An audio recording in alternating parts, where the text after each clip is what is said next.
ऋषियों ने कहा, सूत जी, अब आप शीघ्र ही हमें वह सदाचार सुनाइए जिससे विद्वान पुरुष पुण्य लोकों पर विजय पाता है। स्वर्ण प्रदान करने वाले धर्ममय आचार तथा नरक का कष्ट देने वाले अधर्ममय आचारों का भी वर्णन कीजिए। सूत जी बोले, सदाचार का पालन करने वाला विद्वान ब्राह्मण ही वास्तव में ब्राह्मण नाम का धारण करने का अधिकारी होता है। जो केवल वेदोक्त आचार का पालन करने वाला एवं वेद का अभ्यासी है, उस ब्राह्मण की विप्र संज्ञा होती है। सदाचार, वेदचार तथा विद्या, इनमें से एक एक गुणों से युक्त होने पर उसे द्विज कहते हैं, जिसमें स्वल्प मात्र ही आचार का पालन देखा जाता है, जिसने वेदा अध्ययन भी बहुत कम किया है, तथा जो राजा का सेवक है, पुरोहित, मंत्री आदि, उसे क्षत्रिय ब्राह्मण कहते हैं। जो ब्राह्मण कृषि तथा वाणिज्य कर्म करने वाला होता है, उसे कुछ कुछ ब्राह्मणोचित आचार का भी पालन करता है, वह वैश्य ब्राह्मण है। तथा जो स्वयं खेत जोतता है, उसे शूद्र ब्राह्मण कहा गया है। जो दूसरों के दोष देखने वाला अपरद्रोही है, उसे चांडाल दुष्ट कहते हैं। इसी तरह क्षत्रियों में भी जो पृथ्वी का पालन करता है, वह राजा है। दूसरे लोग राजस्वहीन क्षत्रिय माने जाते हैं। वैश्यों में भी जो धान्य आदि वस्तुओं का क्रय विक्रय करता है, वह वैश्य कहलाता है। दूसरों को वणिक कहते हैं। जो ब्राह्मण क्षत्रियों तथा वैश्यों की सेवा में लगा होता है, वही वास्तव में शूद्र कहलाता है। जो शूद्र हल जोतने का कार्य करता है, उसे ब्रशल समझना चाहिए। सेवा, शिल्प और कर्णस से भिन्न वृत्ति का आश्रय लेने वाला शूद्र दस्यु कहलाते हैं। इन सभी वर्णों के मनुष्यों को चाहिए कि वे ब्रह्म मुहूर्त में उठकर पूर्वाभिमुख में सबसे पहले देवताओं का, फिर धर्म का, अर्थ का, उसकी प्राप्ति के लिए उठाए जाने वाले तथा आय और व्यय का चिंतन करें। रात को पिछले पहर जब उस काल में जानना चाहिए, उसका अंतिम पहर का जो आधा या मध्य भाग है, उसे संधि कहते हैं। उस संधि काल में उठकर दुष्ट को मलमूत्र आदि का त्याग करना चाहिए। घर से दूर जाकर बाहर से अपने शरीर को ढके रखकर दिन में उत्तराभिमुख बैठकर मलमूत्र का त्याग करें। यदि उत्तराभिमुख बैठने में कोई रुकावट हो तो दूसरे दिशा में मुख करके बैठें। जल, अग्नि, ब्राह्मण आदि तथा देवताओं का सामना बचाकर बैठें। मल त्याग कर उठने पर फिर उस मल को ना देखें तथा किसी वृक्ष के पत्ते से अथवा उसके पतले काट से जल के बाहर दंतुवन करना चाहिए। उस समय तर्जनी अंगुली का प्रयोग ना करें। यह दंत शुद्धि का विधान बताया गया है। तदनंतर जल संबंधी देवताओं को नमस्कार करके मंत्र पाठ करते हुए जलाशय में स्नान करें। यदि कंठ तक या कमर तक पानी में खड़े होने की शक्ति ना हो तो घुटने तक जल में खड़ा होकर अपने ऊपर जल छिड़ककर मंत्रोच्चारण पूर्वक स्नान कार्य संपन्न करें। विद्वान पुरुष को चाहिए कि महातीर्थ जल से देवता आदि का स्नानांग तर्पण भी करें। इसके पश्चात धौत वस्त्र लेकर 5 कच्छ करके उसका धारण करें। साथ ही कोई उत्तरीय भी धारण कर ले, क्योंकि संध्या बंधन आदि सभी कर्मों में उसकी आवश्यकता होती है। नदी आदि तीर्थों में स्नान करने पर स्नान संबंधी उतारे हुए वस्त्र वहां ना धोएं। स्नान के पश्चात विद्वान पुरुष भीगे हुए उस वस्त्र को बावड़ी में, कुएं के पास अथवा घर आदि में ले जाएं। वहां पत्थर पर या स्थल पर जल में अच्छी तरह धोकर उस वस्त्र को निचोड़ें। द्विजो, वस्त्र को निचोड़ने से जो जल गिरता है वह एक श्रेणी के पितरों की तृप्ति के लिए होता है। इसके बाद जवाली उपनिषद में बताए गए अग्र रीति मंत्र से भस्म लेकर उसके द्वारा टिपुंड्र लगाएं। इस विधि का पालन ना किया जाए, इसके पूर्व ही यदि जल में भस्म गिर जाए तो गिराने वाला नरक में जाता है। आपो ही इष्ठा इत्यादि मंत्र से पाप शांति के लिए सिर पर जल छिड़कें तथा यश छायाए इस मंत्र को पढ़कर पैर पर जल छिड़कें। इसे संधि प्रोक्षण कहते हैं। आपो ही इष्ठा इत्यादि मंत्र में 3 ऋचाएं हैं और प्रत्येक ऋचा में गायत्री छंद के 3-3 चरण हैं। इनमें से प्रथम ऋचा के 3 चरणों का पाठ करते हुए क्रमशः पैर, मस्तक और हृदय में जल छिड़कें। दूसरी ऋचा के 3 चरणों को पढ़कर क्रमशः मस्तक, हृदय और पैर में जल छिड़कें तथा तीसरी ऋचा के 3 चरणों का पाठ करते हुए क्रमशः हृदय, पैर और मस्तक के जल से प्रोक्षण करें। इसे विद्वान पुरुष मंत्र स्नान मानते हैं। किसी अपवित्र वस्तु से किंचित स्पर्श हो जाने पर अथवा स्वास्थ्य ठीक न रहने पर, राजा और राष्ट्र पर भय उपस्थित होने पर तथा यात्रा काल में जल की उपलब्धि न होने की विवशता आ जाने पर मंत्र स्नान करना चाहिए। प्रातःकाल सूर्याश्रमा, मनुश्रय इत्यादि का सूर्यानुवाक से तथा सायंकाल अग्निश्रय तथा मनुश्रय इत्यादि अग्नि संबंधी अनुवाक से जल का आचमन करके पुनः जल से अपने अंगों को प्रोक्षण करें।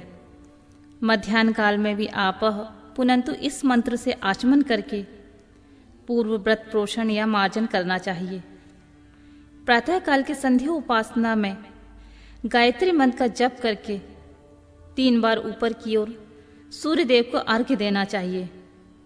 ब्राह्मणों, मध्याह्न काल में गायत्री मंत्र के उच्चारण पूर्वक सूर्य को एक ही अर्घ्य देना चाहिए। फिर सायंकाल आने पर पश्चिम की ओर मुख करके बैठ जाएं और पृथ्वी पर सूर्य के लिए अर्घ्य दें, ऊपर की ओर नहीं। प्रातःकाल और मध्याह्न के समय अंजलि में अर्घ्य जल लेकर अंगुलियों की ओर से सूर्य देवता के लिए अर्घ्य दें। फिर अंगुलियों के छिद्र से ढलते हुए सूर्य को देखें तथा उनके लिए स्वतः प्रदक्षिणा करके शुद्ध आचमन करें। सायंकाल में सूर्यास्त से 2 घड़ी पहले की हुई संध्या निष्फल होती है, क्योंकि वह सायंकाल संध्या का समय नहीं होता है। ठीक समय पर संध्या करना चाहिए, ऐसे शास्त्र की आज्ञा है। यदि संध्या उपासना किए बिना दिन बीत जाए तो प्रत्येक समय के लिए क्रमशः प्रायश्चित करना चाहिए। यदि एक दिन बीते तो प्रत्येक बीते हुए दिन के सायंकाल के लिए नित्य नियम के अतिरिक्त 100 गायत्री मंत्र का अधिक जाप करें। यदि नित्य कर्म से लुप्त हुए 10 दिन से अधिक दिन बीत जाए तो उसके लिए प्रायश्चित के रूप में 1 लाख गायत्री का जप करना चाहिए। यदि 1 मास तक नित्य कर्म छूट जाए तो पुनः अपना उपनयन संस्कार कराएं। अर्थ सिद्धि के लिए ईश, गौरी, कार्तिकीय, विष्णु, ब्रह्मा, चंद्रमा और यम का तथा ऐसे ही अन्य देवताओं का भी शुद्ध जल से तर्पण करें। फिर तर्पण कर्म को ब्रह्मापर्ण करके शुद्ध आचमन करें। तीर्थ के दक्षिण प्रशस्त्र मठ में, मंत्रालय में, देवालय में, घर में तथा अन्य किसी नियत स्नान में आसन पर स्थिरता पूर्वक बैठकर विद्वान पुरुष अपनी बुद्धि को स्थिर करें और संपूर्ण देवताओं को नमस्कार करके पहले प्रणव का जप करने के पश्चात गायत्री मंत्र की आवृत्ति करें। प्रणव के आ, उ तथा मा, इन तीनों अक्षरों से जीव और ब्रह्मा की एकता का प्रतिपादन होता है। इस बात को जानकर प्रणव ओम का जप करना चाहिए। जप काल में यह भावना करनी चाहिए कि इन तीनों लोकों के सृष्टि करने वाले ब्रह्मा, पालन करने वाले विष्णु तथा संहार करने वाले रुद्र की जो स्वयं प्रकाश चिन्मय है उपासना करते हैं, वह ब्रह्म स्वरूप ओमकार हमारी कर्मेंद्रियां और ज्ञानेंद्रियों की वृत्तियों को, मन की वृत्तियों को तथा बुद्धि वृत्तियों को सदा भोग तथा मोक्ष प्रदान करने वाले धर्म एवं ज्ञान की ओर प्रेरित करें। प्रणव के इस अर्थ का बुद्धि के द्वारा चिंतन करता हुआ जो इसका जप करता है वह निश्चित ही ब्रह्मलोक को प्राप्त कर लेता है, अथवा अर्थानुसंधान के बिना भी प्रणव का नित्य जाप करना चाहिए। इससे ब्राह्मण तत्व की पूर्ति होती है। ब्राह्मणत्व की पूर्ति के लिए एक श्रेष्ठ ब्राह्मण को प्रतिदिन प्रातःकाल 1 सहस्त्र गायत्री मंत्र का जप करना चाहिए। मध्याह्न काल में 100 बार और सायंकाल में 28 बार जप की विधि है। अन्य वर्ण के लोगों को अर्थात क्षत्रिय और वैश्य को 3 संध्याओं के समय यथासाध्य गायत्री जप करना चाहिए। शरीर के भीतर मूलाधार, स्वाधिष्ठान, मणिपुर, अनाहत, आज्ञा और सहस्त्रतार, ये 6 चक्र हैं। इनमें मूलाधार से लेकर सहस्त्रतार तक 6 स्थानों में क्रमशः विदेश्वर, ब्रह्मा, विष्णु, ईश, जीवात्मा और परमेश्वर स्थित हैं। इन सब में ब्रह्मा बुद्धि करके इनकी एकता का निश्चय करें और वह ब्रह्मा मैं हूँ ऐसी भावना पूर्वक प्रत्येक श्वास के साथ सोहम का जाप करें। उन्हीं विदेश्वर आदि का ब्रह्मरत्न आदि में इन शरीर में बाहर भी भावना करें।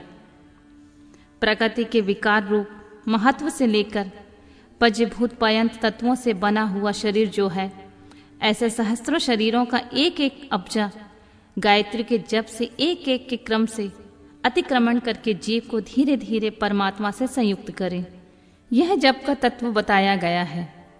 100 अथवा 28 मंत्रों के जप से उतने ही शरीरों का अतिक्रमण होता है। इस प्रकार जो मंत्रों का जप है, इसी को आदि क्रम से वास्तविक जप करना चाहिए। सहस्त्र बार किया हुआ जप ब्रह्मलोक प्रदान करने वाला होता है, ऐसा जानना चाहिए। 100 बार किया हुआ जप इंद्र पद की प्राप्ति कराने वाला माना गया है। ब्राह्मणत्वर पुरुष आत्मरक्षा के लिए जो स्वल्प मात्रा में जप करता है, वह ब्राह्मण के कुल में जन्म लेता है। प्रतिदिन सूर्योपस्थान करके उपयुक्त रूप से जप का अनुष्ठान करना चाहिए। 12 लाख गायत्री का जप करने वाला पुरुष पूर्ण रूप से ब्राह्मण कहा गया है। जिस ब्राह्मण ने 1 लाख गायत्री का जप ना किया हो, उसे वैदिक कार्य में ना लगाएं। 70 वर्ष की अवस्था तक नियम पूर्वक पालन करें। इसके बाद ग्रह त्याग का संन्यास ले लें। परिव्राजक या सन्यासी पुरुष नित्य प्रातः काल 12,000 प्रणव का जाप करें। यदि एक दिन में इस नियम का उल्लंघन हो जाए तो दूसरे दिन उसके बदले में उतना ही मंत्र और अधिक जपना चाहिए तथा सदा इस प्रकार जप को चलाने का प्रयत्न करना चाहिए। यदि क्रमशः 1 मास में आदि इसका उल्लंघन हो गया तो 1.5 लाख जप करके उसका प्रायश्चित करना चाहिए। इससे अधिक समय तक नियम का उल्लंघन हो जाए तो पुनः नए सिरे से गुरु के नियम का ग्रहण करें। ऐसे करने से दोषों की शांति होती है, अन्यथा वह रौरव नरक में जाता है। जो सकाम भावनाओं से युक्त गृहस्थ ब्राह्मण है, उसी को धर्म अथवा अर्थ के लिए यत्न करना चाहिए। मुमुक्षु ब्राह्मण की तो सदा ज्ञान का अभ्यास करना चाहिए। धर्म से अर्थ की प्राप्ति होती है, अर्थ से भोग सुलभ होता है, फिर उस भोग से वैराग्य की सद्भावना होती है। धर्म पूर्वक उपार्जित धन से जो भोग प्राप्त होता है, उससे एक दिन अवश्य वैराग्य का उदय होता है। धर्म के विपरीत अधर्म से उपार्जित हुए धन के द्वारा जो भोग प्राप्त होता है, उससे भोगों के प्रति आसक्ति उत्पन्न होती है। मनुष्य धर्म से धन पाता है, तपस्या से उसे दिव्य रूप की प्राप्ति होती है। कामनाओं का त्याग करने वाले पुरुष के अंतःकरण की शुद्धि होती है। उस शुद्धि से ज्ञान का उदय होता है, इसमें संशय नहीं है। सतयुग आदि में तप को ही प्रशस्त कहा गया है, किंतु कलयुग में द्वादश धर्म दान आदि अच्छा माना गया है। सतयुग में ध्यान से, त्रेता में तपस्या से और द्वापर में यज्ञ करने से ज्ञान की सिद्धि होती है, परंतु कलयुग में प्रतिमा की पूजा से ज्ञान लाभ होता है। अधर्म हिंसा रूप है और धर्म सुख रूप है। अधर्म से मनुष्य दुख पाता है और धर्म से वह सुख और अभ्युदय का भागी होता है। दुराचार से दुख प्राप्त होता है और सदाचार से सुख। अतः भोग और मोक्ष की सिद्धि के लिए धर्म का उपार्जन करना चाहिए। जिस घर में कम से कम 4 मनुष्य हैं, ऐसे कुटुंबी ब्राह्मण को 100 वर्ष के लिए जीविका देता है। उसके लिए वह दान ब्रह्मलोक की प्राप्ति कराने वाला होता है। एक सहस्त्र चांद्रायण व्रत का अनुष्ठान ब्रह्मलोकदायक माना गया है। जो क्षत्रिय 1 सहस्त्र कुटुंब को जीविका और आवास देता है, उसका वह कर्म इंद्रलोक की प्राप्ति कराने वाला होता है। 10,000 कुटुंबियों को दिया हुआ आश्रय दान ब्रह्मलोक प्रदान करता है। दाता पुरुष जिस देवता के सामने रखकर दान करता है, अर्थात वह दान के द्वारा जिस देवता को प्रसन्न करना चाहता है, उसी का लोक उसे प्राप्त होता है। यह बात वेद वेदता पुरुष अच्छी तरह जानते हैं। धनहीन पुरुष सदा तपस्या का उपार्जन करें, क्योंकि तपस्या और तीर्थ सेवन से अक्षय सुख पाकर मनुष्य उसका उपभोग करता है। अतः मैं न्यायतः धर्म के उपार्जन की विधि बता रहा हूं। ब्राह्मण को चाहिए कि वह सदा सावधान रहकर विशुद्ध प्रतिग्रह, दान ग्रहण तथा याजन यज्ञ कराने आदि से धन का अर्जन करे। वह इसके लिए कहीं दीनता न दिखाए और न अत्यंत क्लेशदायक कर्म ही करे। क्षत्रिय बाहुबल से धन का उपार्जन करे और वैश्यकृति और गौरक्षा से न्यायोपार्जित धन का दान करने से दाता को ज्ञान की सिद्धि प्राप्त होती है। ज्ञान सिद्धि द्वारा पुरुषों को गुरु कृपा, मोक्ष सिद्धि सुलभ होती है। मोक्ष से स्वरूप की सिद्धि प्राप्त होती है, जिससे मुक्त पुरुष परमानंद का अनुभव करता है। गृहस्थ पुरुष को चाहिए कि वह धन धान्य आदि सब वस्तुओं का दान करे। वह तृष्ण निवृत्तियों के लिए, जल तथा क्षुधा रूपी रोग की शांति के लिए सदा अन्न दान करे। खेत, धान्य, कच्चा अन्न तथा भक्ष भोज, लोह तथा चूर्ण, ये 4 प्रकार के सिद्ध अन्न दान करने चाहिए, जिसके अन्न को खाकर मनुष्य जब तक कथा श्रवण आदि सत्कर्म करने का पालन करता है, उतने समय तक उसके किए हुए पुण्य फल का आधा भाग दाता को मिल जाता है। इसमें कोई संशय नहीं है। दान लेने वाला पुरुष दान में प्राप्त हुए वस्तु का दान तथा तपस्या करके अपने प्रति ग्रह जनित पाप की शुद्धि कर लेता है, अथवा उसे रौरव नरक में गिरना पड़ता है। अपने धन के 3 भाग करें। एक भाग धर्म के लिए, दूसरा भाग वृद्धि के लिए और तीसरा भाग अपने उपभोग के लिए। नित्य, नैमित्तिक और काव्य, ये तीनों प्रकार के कर्म धर्मार्थ रखे हुए धन से करें। साधक को चाहिए कि वह वृद्धि के लिए रखे हुए धन से ऐसा व्यापार करे जिससे उस धन की वृद्धि हो, तथा उपभोग के लिए रक्षित धन से हितकारक, परिमित तथा पवित्र भोग भोगें।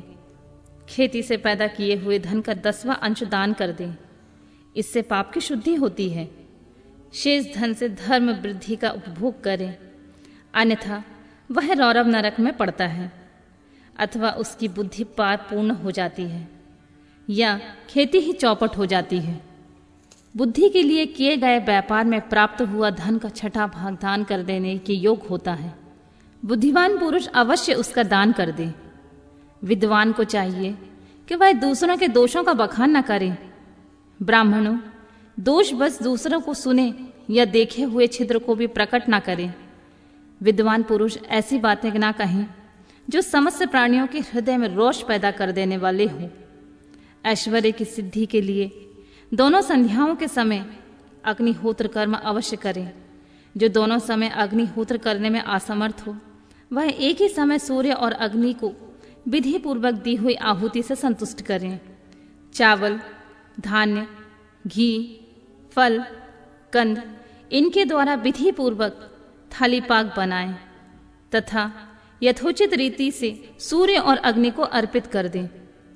सदा सुरक्षित रहने वाली अग्नि को विद्वान पुरुष अजस्त्र की संज्ञा देते हैं, अथवा संध्या काल में जप मात्र या सूर्य की वंदना मात्र कर लेने से आत्मज्ञान तथा इच्छा वाले तथा धनार्थी पुरुषों को भी इस प्रकार विधिवत उपासना करनी चाहिए, जो सदा ब्रह्म यज्ञ में तत्पर होते हैं, देवताओं की पूजा में लगे रहते हैं, नित्य अग्नि पूजा तथा गुरु पूजा में अनुरक्त होते हैं तथा ब्राह्मण को तृप्त किया करते हैं। वे सब लोग स्वर्ग लोक के भागी होते हैं।